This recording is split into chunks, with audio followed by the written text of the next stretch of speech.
دروا او د ناروا نوم دی ستا سره په هره خبره مضبوط دلیل موجود دی هلکه دا خبره یې د کوم ځای نه کړې ده پلانکي حدیث کې راغلی دی حدیث د چا نه روایت دی پلانکي صحابي نه روایت دی دا حدیث په کوم کتاب کې دی پلانکي کتاب کې موجود دی په کوم باب کې موجود دی پلانکي باب کې موجود دی د حدیث نمبر درته یاد دی او پلان نمبر دی دا قول دی د چا نقل کړی دی دا مې د پلانکي امام را نقل کړی دی دی په کوم کتاب کې لیکلی دی دی په پلانکي کتاب کې لیکلی دی دی په کومه صفحه باندې لیکلی دی دی په پلانکۍ صفحه باندې لیکلی دی چېرته ته د چا مخې ته خاموش نه شي دا د په حقیقي علم او دا د جوهر علم نوم دی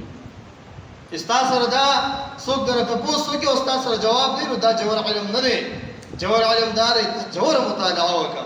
ځان د قرآن او د سنت د جوهروالي ته ورسوه ځکه تا ځان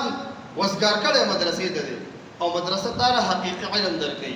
مدرسه تا د جوهر علم درکوي مدرسه تا د قرآن او د سنت نه خبروي